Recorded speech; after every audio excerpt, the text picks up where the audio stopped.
बिस्मिल्लाहिर्रहमानिर्रहीम, अस्सलाम वालेकुम। नूरुल आपकी खिदमत में हाजिर है। प्रोजेक्ट इमरान खान अपने मंतकी अंजाम की तरफ पहुंच रहा है। इमरान खान और बुशरा बीबी के गिर्द घेरा तंग हो रहा है। जहां उन दोनों की नैब में पेशियों पर पेशियां हो रही हैं, वहीं पर नैब उनके करीबी अजीज़ों, उनके बहुत करीबी, मतलब बुशरा बीबी के फ़र्क होगी, सीधी सी बात है। जो उनके फैमिली मेम्बर, इमरान खान साहब ने उसको अपनी फैमिली मेम्बर डिक्लेयर किया हुआ था, उनके घर और ऑफिस पहुंच गए हैं, छापे पड़ रहे हैं, सामान और रिकॉर्ड इकट्ठा किया जा रहा है। और जाहिर है तंग होंगे। जब वो लोग तंग होंगे तो बुशरा बीबी और इमरान खान भी तंग होंगे। तो इस हवाले से तो मैं आपको बताऊंगा ही। लेकिन सिर्फ यही लोग नहीं है, इमरान खान के चाहने वाले जनरल्स भी तंग हो रहे हैं। जनरल्स इमरान खान के चाहने वाले, उसमें एक नई कहानी मैं आपको सुनाऊंगा कि कौन जनरल्स हैं जो उनकी मोहब्बत में गिरफ्तार होकर आज भी ख्वार हो रहे हैं और झाड़ें खा रहे हैं, बाकायदा झाड़ उन्हें पड़ रही है। लेकिन इन सब चीज़ों से पहले नून लीग की खबर ज़रूरी है कि नून लीग का कल जो जनरल कौंसिल का इजलास था, जिसमें टॉप लीडरशिप नून लीग की मौजूद थी, और उसमें बज़ाहिर तो कोई बड़ी चीज़ नहीं हुई। मरीम नवाज़ जो है नायब सदर और चीफ ऑर्गेनाइज़र, जो वो पहले ही बन चुकी हैं, वो हैं। शहबाज शरीफ साहब पार्टी के सदर बन गए हैं। लेकिन अहम बात यह है कि तब्दीली नज़र आ रही है। दो शहबाज शरीफ और मरीम नवाज़ दोनों इकट्ठे हाथ पकड़कर, हाथ मिलाकर, हाथ में हाथ डालकर इकट्ठे हो गए हैं और बागी फारिग हो रहे हैं। और शहबाज शरीफ ने एक मरतबा फिर खुलकर अपनी अकीदतमंदी, न्याज़मंदी नवाज शरीफ के साथ उसका इजहार कर दिया है कि जो भाईजान कहेंगे वो होगा। ये पार्टी का ओहदा, ये वजारत उज़्मा, सब कुछ भाईजान की अमानत है। वो जब आएंगे तो उनके हवाले कर दिया जाएगा, मेरा तो मसला ही कोई नहीं है। तो वाकई उनका मसला ही कोई नहीं है। और मरीम नवाज साहिबा ने भी बाकायदा पार्टी को और पार्टी की हुकूमत को ऑन करना शुरू कर दिया है। वरना एक टाइम था, आपको याद होगा, मरीम नवाज साहिबा ने ट्वीट किया था कि जब पेट्रोल की कीमत बढ़ी तो नवाज शरीफ साहब मीटिंग से उठ के चले गए थे पेट्रोल की कीमत बढ़ने के डिसीजन पे। मतलब वो अपने आप को पार्टी से डिस्टेंस कर रही थी या हुकूमत से डिस्टेंस कर रही थी। उनका कहना यह था कि हुकूमत अलग है, पार्टी अलग है। लेकिन अब मरीम नवाज साहिबा और शहबाज शरीफ साहब मिल गए, इस तरह इकट्ठे हो गए। उन्होंने साफ ऐलान कर दिया कि हम दोनों इकट्ठे हैं, पार्टी इकट्ठी है, और जो पार्टी की मुखालफत करेगा, खासतौर पर नवाज शरीफ साहब की पॉलिसियों की, वो फिर पार्टी से फारिग होगा। सीधा सा टारगेट तो जो मैंने अपने कल भी वीलॉग में आपसे जिक्र किया था कि शाहिद खाकान अब्बासी साहब और मिफ्ता इस्माइल साहब, ये दो लोग हैं जो मेन टारगेट है। तो मिफ्ता इस्माइल साहब बार बार चूँकि तनकीद किए जा रहे हैं हम उन पर, वज़ीर ख़ज़ाना पर, इसहाक डार साहब पर। और इसहाक डार साहब न सिर्फ वज़ीर ख़ज़ाना हैं, नवाज शरीफ साहब के समधी भी हैं। तो बिल्कुल फैमिली वाली बात है आपस में। उनके खिलाफ तनकीद या उन पर बेजा तनकीद, चलें वो तो बेजा कह रहे हैं, अगरचे इतनी बेजा भी नहीं होनी चाहिए। वज़ीर ख़ज़ाना पे तनकीद हो सकती है हुकूमती पॉलिसियों पर, लेकिन जिस तरह से पब्लिकली तनकीद मिफ्ता इस्माइल साहब कर रहे हैं, वो आपस का झगड़ा नज़र आ रहा है। वो पार्टी तनकीद वाली बात नहीं है, वो आपस का झगड़ा है। तो जब आपस के झगड़े करेंगे तो जो झगड़ों के नतीजे निकलते हैं वही निकलेंगे। मरीम नवाज और शहबाज शरीफ इकट्ठे हैं, उनकी तरफ से साफ पैगाम मिल गया पूरी पार्टी को। और शाहिद खाकान अब्बासी साहब की भी चूँकि अक्सर बात सुनने में आती रहती है कि वो मुस्तफ़ा नवाज खोखर साहब के साथ रीइमेजिनिंग पाकिस्तान, तो उसमें जा रहे हैं या कुछ इस तरह का प्लान सोच रहे हैं, तो इन लोगों को एक पैगाम मिल गया। अच्छा, ये तो, और हाँ, पार्टी ने उसकी इलेक्शन की तैयारी शुरू कर दी है। मरीम नवाज साहिबा का कहना है कि इलेक्शन जल्दी हो रहे हैं, लेकिन इलेक्शन से पहले मियाँ साहब वापस आ जाएंगे, नवाज शरीफ साहब वापस आ जाएंगे। उनके लिए भी तैयारियां हो रही हैं, उनकी डॉक्यूमेंटेशन कंप्लीट हो रही है, उनकी जो डिग्री गुम हो गई थी वो डुप्लीकेट निकलवाई जा रही है।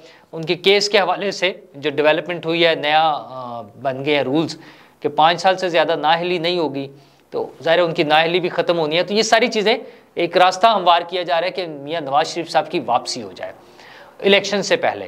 तो इलेक्शन डेट, कुछ लोग तो वही, इलेक्शन कमीशन ने तो अभी तक अक्टूबर की डेट दी हुई है, IPP को नवंबर की डेट मिली है, और कुछ दोस्त मेरे जैसे लोगों का कहना है कि शायद अभी इससे भी लेट होंगे इलेक्शन। तो बहरहाल इलेक्शन होने तो हैं, आज हो जाए, 6 माह बाद हो, 2 साल बाद हो, जब भी हो इलेक्शन तो होने। तो पाकिस्तान मुस्लिम लीग नवाज ने ऐलान कर दिया है उसकी तैयारी का कि अब हमने इलेक्शन में पार्टिसिपेशन के लिए तैयारी शुरू कर दी है। इससे पहले पीपल्स पार्टी तैयारी कर रही थी, और जो बड़ी पार्टी एक आउट हो गई है वो PTI है, इमरान खान साहब। और किस वजह से आउट हुए हैं, वो उनका जो एक रवैया था कि मैं सबसे ऊपर हूँ और मैं किसी से बात नहीं करूंगा, मैं सिर्फ इस्टेब्लिशमेंट से बात करूंगा। और सियासतदानों को तो वो मानते ही नहीं थे, वैसे तो वो पार्लियामेंट को भी नहीं मानते, मजबूरन, चूंकि उन्होंने वज़ीर-ए-आज़म बनना है इसलिए उन्हें फिलहाल पार्लियामेंट की जरूरत है। अदरवाइज वो पार्लियामेंट को, आइन को, कानून को, रूल्स को, एथिक्स को, किसी चीज़ को नहीं मानते।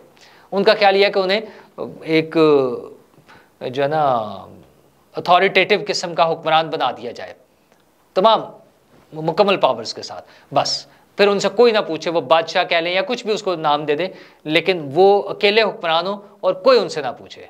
और उनके आइडियल जो है उसमें MBS और मुख्तलिफ औकात में खैर उनके मुख्तलिफ आइडियल होते हैं कि उनसे कोई नहीं पूछता और मैं भी उसी तरह से चलना चाहता हूँ। लेकिन अब वो परेशान है, खुद भी परेशान है। उनकी पेशियाँ है 21 तारीख को उनकी पेशी है इमरान खान साहब की नैब में, और 22 तारीख को उनकी अहलिया मोहतरमा की पेशी है।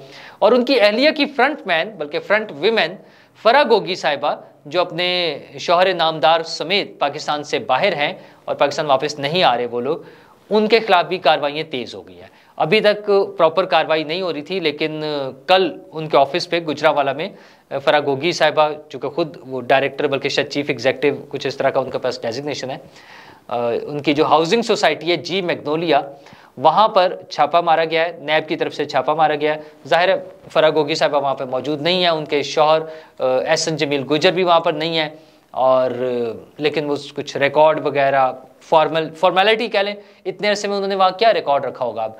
लेकिन बहरहाल नैब ने ये कार्रवाई कर दी है। ये अलार्म है इमरान खान साहब के लिए कि उनके किसी भी दोस्त को, उनके किसी भी फैमिली का जो ये एक नेक्सस बना हुआ था, जो इस सारे करप्शन की चीज़ों में और लेन देन में और फ्रंट विमेन के तौर पे शामिल थे, उनको माफ़ नहीं किया जाएगा। फरा गोगी साहिबा के तो बहुत सारे मामलात हैं, कुछ प्लॉट्स हैं, कुछ हीरे हैं और पता नहीं क्या क्या चीज़ें इस तरह की निकल आएंगी। उन सारी चीज़ों के हवाले से वो जब भी कानून के शिकंजे में आएंगी तो बुशरा बीबी के लिए परेशानी का बाइस होंगी। लेकिन परेशानी का बाइस सिर्फ यही लोग नहीं होंगे। इमरान खान साहब, वो मैं बार बार आपको वही एक गाने का मिसरा सुनाता हूँ कि एक तुम ही नहीं तन्हा उल्फत में मेरी तन्हा, तो यही लोग नहीं हैं, फ़ौजी भी परेशान है बेचारे, और बल्कि बड़े बड़े फ़ौजी जनरल लेवल के जो ऑफिसर्स हैं वो भी इस शिकंजे में फंस चुके हैं इमरान खान की मोहब्बत की वजह से, जो उनकी कार्रवाइयाँ हैं उन वजह से। तो ताज़ा तरीन स्टोरी ये है, दरोग बरगर्दन रावी, जिस तरह से रिपोर्ट मिली है, वैसे तो अच्छे सोर्स हैं हमारे, कि आर्मी चीफ से मुलाकात हुई है रिटायर्ड जनरल्स की, और ये कुछ 10 से ज़्यादा जनरल्स थे और वो पहुँचे हैं, और रस्मी सी गुफ्तगू के बाद उनमें से कुछ जनरल्स ने, कुछ 3 के करीब तकरीर शुरू कर दी। और तकरीर क्या थी? वो इमरान खान की मोहब्बत छलक रही थी कि हालात ठीक नहीं है, हमें ख्याल करना चाहिए, अवामी जज्बात कैसे हैं, और ये लोग मौजूदा हुकूमत के लोग जो है, रिजीम जो है मुसल्लत की गई है, बाजवा साहब ने कर दी थी, ये साजिश हुई है, और इस तरह की सारी चीज़ें जो है ना, वो इमरान खान वाला बयानिया लेकर उन्होंने वहाँ पे चलने की कोशिश की। अच्छा, अब एक ख्याल ये भी पता चला है कि उनमें से कुछ तो ऐसे थे जो बहुत सीनियर लोग, ज़्यादा सीनियर लोग होते हैं, कि उनका ख्याल ये था कि हम जब जनरल थे तो मौजूदा आर्मी चीफ तो अभी बिल्कुल ताज़ा उनकी आमद थी, कैप्टन थे या इस तरह से यंग ऑफिसर थे, तो उन्होंने अपनी तरफ से ना बड़े बन के समझाने के कि हम समझाएंगे, हम बताएंगे कि क्या हो रहा है, मुल्क की नब्ज़ पर हमारा हाथ है, हमें लोगों का ज़्यादा पता है। तो उन्होंने करने की कोशिश की इस तरह की तकरीरें, तो फिर आगे से झाड़ पड़ गई, और प्रॉपर झाड़ पड़ी। अच्छा, वो जो तकरीरें करने वाले थे उनमें मुबैना तौर पे जो रिपोर्ट आई है, जो बयान आया, उसमें जनरल खालिद मकबूल भी शामिल थे। खालिद मकबूल साहब खैर माशाल्लाह बड़े नॉन पर्सनैलिटी है, किसी तारुफ की मोहताज नहीं। मतलब बहुत सारे जनरल्स ऐसे होते हैं आर्मी में जिनका लोगों को नहीं पता होता, लेकिन ये जिन ओहदों पे सामने रहे हैं इस हवाले से बड़ी मारूफ पर्सनैलिटी हैं। तो आर्मी चीफ ने उन सब की तकरीरें सुनने के बाद उन्हें कहा कि आप सियासत ना करें, जिसने सियासत करनी है वो फिर सियासत करे, वो फिर ये आप हमारे वेटरन्स हैं तो वेटरन्स बन के रहें। मतलब हमारे जो है ना सीनियर पुराने लोग उस पोजीशन में रहने तो वो बंद करें। अगर आपने सियासत करनी है तो फिर बाहर निकले और सियासत करें। फिर ये वाला जो आपको एक मिलता है ना कवर, ये छोड़ दें, कवर इसको ख़त्म कर दें। मतलब क्या था, हम इससे पहले हमारे पास ऐसी रिपोर्ट्स आ चुकी हैं कि जो लोग बहुत ज़्यादा मनफी प्रोपेगेंडे में इन्वॉल्व थे, फ़ौज के ख़िलाफ़, आर्मी चीफ के ख़िलाफ़, इवन गुज़श्ता उसमें आसिम मुनीर साहब के आने से पहले, जब आसिम मुनीर के as army chief take over करने से पहले, तब भी जो लोग इस तरह की एक्टिविटीज़ में इन्वॉल्व थे उनके खिलाफ कार्रवाइयाँ हुई हैं रिपोर्ट्स के मुताबिक। उनकी पेंशन्स के हवाले से, उनकी जो फैसिलिटीज़ हैं, हेल्थ फैसिलिटीज़ और दीगर मेस वगैरह का इस्तेमाल, इन सारी चीज़ों के हवाले से उनको कार्रवाई का सामना करना पड़ा। तो जो ये सीनियर लोग, जनरल्स जो हैं, जब उनको इस तरह का मैसेज मिलेगा कि आपने अगर सियासत करनी है तो फिर सियासत करें, फिर ये चीज़ें छोड़ दें, तो मेरा ख्याल है उन्हें अच्छा तसल्ली बख्श जवाब मिला है। उसके बाद सब लोग तमीज़ से, तसल्ली से वहाँ से वापस आ गए। मसला ये हो रहा है कि ये इतना लंबा एक प्रोसेस था जिसमें हमने इस फौजी इंस्टीट्यूट को तो ख़ास तौर पर जिस तरह से पोलिटिसाइज़ किया इमरान खान की मोहब्बत में, मतलब वो अब खुलकर सामने आ रहा है। बार बार ऐसी मिसालें सामने आ रही हैं और ये पहली दफ़ा हुआ है हिस्ट्री में। इससे पहले भी फौज की भी इंटरफेरेंस पहले बहुत रही है, हर दौर में रही है। अच्छा, हुकूमतें भी बनाई, मार्शल लॉ भी लगा दिए, लेकिन किसी एक पॉलिटिकल पार्टी को इस तरह से हीरो बनाकर अपने लोगों में जिस तरह से पेनिट्रेशन दी गई है, उसका अब हमें खमियाजा भुगतना पड़ रहा है। बिल्कुल वैसे ही जैसे सिविलियंस हैं, हमारे बहन भाई, हमारे अजीज़, हमारे बच्चे, हमारे दोस्त, वो जिस तरह से उस रो में फिर बहते हैं, वो इमरान खान की मोहब्बत का जो ड्रामा हम उनके जहनों में हमने रचा बसा दिया है। मैं उसके लिए भी कई मरतबा मिसाल दे चुका हूँ कि एक टीवी ड्रामा जिसकी हम 15-20-25 किस्तें देखते हैं, और जब आखिरी एक साथ में हीरो मरने लगता है या इंतहाई मुश्किल हालात में आता है, तो लोगों का जज्बाती जो है ना लगाव वो सामने आता है। लोग रोने लग जाते हैं, बाकायदा रोते हैं, लोग आंसुओं के साथ रो रहे होते हैं। तो इस कमबख्त की तो हमने हज़ारों किस्तें, मेरे ख्याल 10-20 हज़ार 50 हज़ार किस्तें देखी हैं। सारा दिन टेलीविज़न चैनल्स पे यही चलते थे, इमरान खान साहब चलते थे, और कैसे चलाए जाते थे आपको पता ही है, ठीक है। वो खुसूसन बोल और ARY, वैसे तो सभी चैनल्स को डंडे के जोर पर चलवाया जा रहा था, लेकिन इन 2-3 चैनल्स में तो मुसलसल यही प्रोपेगेंडा था। और हमने सब एरियाज़ में, स्पेशली कैंट एरियाज़ में, बाकी चैनल्स बंद करके ये 2 दिखा रहे थे। तो वो जो जहन साजी हुई है, जूनियर ऑफिसर से लेकर बड़े तक, तो बहुत थोड़े लोग हैं, या यूँ कह लें जो लोग बच गए हैं, ठीक है, एक काफ़ी सारी तादाद है जो उससे मुतासर हुए। तो अब वो नताइज भुगतने पड़ रहे हैं। आई एम श्योर आर्मी ने जो एपॉलिटिकल होने की पॉलिसी अपनाई है, और ख़ास तौर पर 9 मई के बाद, इन वाक़यात के बाद, उन्होंने जो ज़ीरो टॉलरेंस का एक ऐलान किया है कि वो लोग जो शरपसंदी में इन्वॉल्व होंगे, जो लोग दहशतगर्दी में इन्वॉल्व हैं, जो जलाओ घेराव में इन्वॉल्व हैं, जो तोड़फोड़ में इन्वॉल्व हैं, उनको माफ़ी नहीं मिलेगी। तो चलें, कम से कम ये मैसेज मिलने के बाद वो जो लोग उछलते फिरते थे इस जोम के साथ कि हम तो फौज हमारे साथ है और हम आग लगा दें, हम जला दें, कोई हमें नहीं पूछेगा, उनको एक क्लियर मैसेज मिल गया है। अच्छा, वो जूनियर लेवल से लेकर जो लोगों की गिरफ्तारियों के हवाले से भी हम आपके साथ खबरें शेयर करते रहते हैं, जिसमें फौजी ऑफिसर्स की फैमिलीज़ के लोग भी हैं, काफ़ी सारी ऐसी खबरें भी आ रही हैं, उन सब जो हमने आपके साथ शेयर भी कर ली है। उन सब के बाद ये वाक़या भी ये बता रहा है कि फ़ौज का जो प्लान है वो बड़ा क्लियर कट है। उनकी जो स्ट्रेटजी है, उनकी जो पॉलिसी है, वो कहीं उसमें कन्फ्यूजन नहीं नज़र आ रही अब, कि वो अगर जनरल्स आए थे तो उनको कहते हैं अच्छा ठीक है, कोई बात नहीं, आप देखें, सोचें, हम देखते हैं, करते हैं। कोई अगर मगर, इफ्स एंड बट्स नहीं है।